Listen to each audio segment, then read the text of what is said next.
जय सिया राम। छोटे बड़े सभी भाई बहनों को मेरी राम राम। अगर आपने मेरे चैनल को अब तक सब्सक्राइब नहीं किया है तो मेरे चैनल को आप सब्सक्राइब कर लें।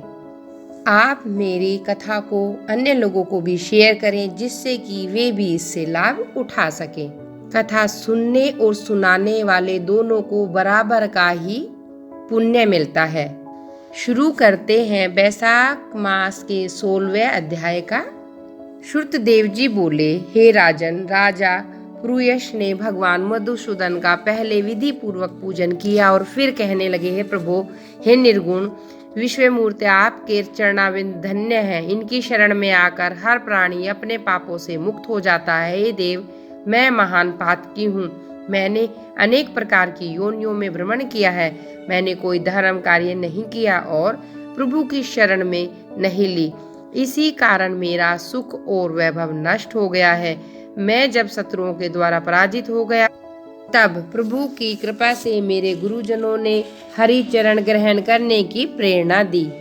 हे भगवान, अब आपकी कृपा से मैं पूरी तरह प्रसन्न हूँ। हे संतों पर दया करने वाले प्रभु, आपको बार बार नमस्कार। आप मुझ पर प्रसन्न हैं। आपके चरणों की कृपा से मैं परिवार और प्रजा सहित धर्म का पालन करने में सफल हो सकूं।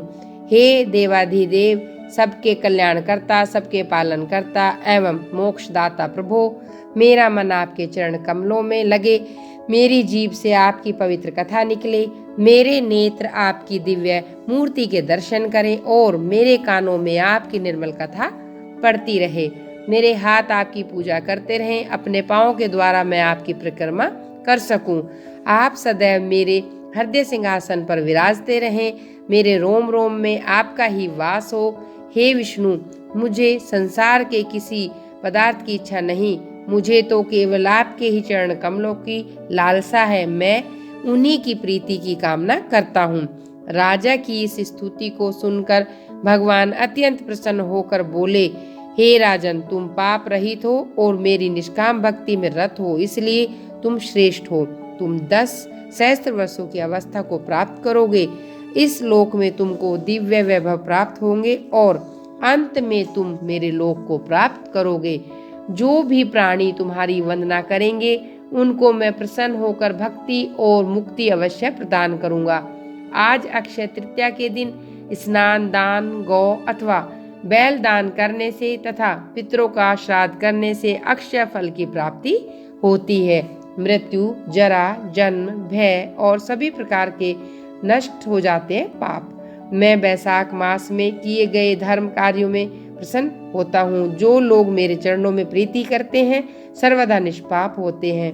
तुमने अपने गुरु का आदेश मानकर श्रेष्ठ धर्म का पालन किया। मैं तुम पर बहुत खुश हूँ। इसी कारण मैंने तुम्हें दर्शन दिए। अब तुम दिव्य भोगों का सेवन करो। भगवान श्री हरि राजा को इस प्रकार वरदान देकर अंतर्ध्यान हो गए। तब राजा अति प्रसन्न होकर धर्म का पालन करता हुआ साधु सेवा करने लगा।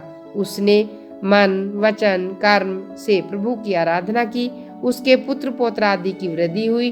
वह इस लोक में दिव्य सुखों को भोग कर अंत में भगवान विष्णु के चरणों में गया। जो भी प्राणी इस परम पुनीत आख्यान को सुनते हैं, सुनाते हैं, वे सभी पापों से मुक्त होकर विष्णु भगवान के चरणों में स्थान प्राप्त करते हैं। इसमें कोई संदेह नहीं है। भगवान श्री हरि अपने भक्तों पर ऐसी ही कृपा प्रदर्शित करते रहे, उन्हें समुच्चय मुक्ति प्रदान करें। बोलो विष्णु भगवान की जय। भक्तों, अगर आपको मेरे द्वारा सुनाए गए अध्याय पसंद आए तो आप मेरे चैनल को सब्सक्राइब अवश्य करें और मेरी वीडियो को अधिक से अधिक शेयर करें।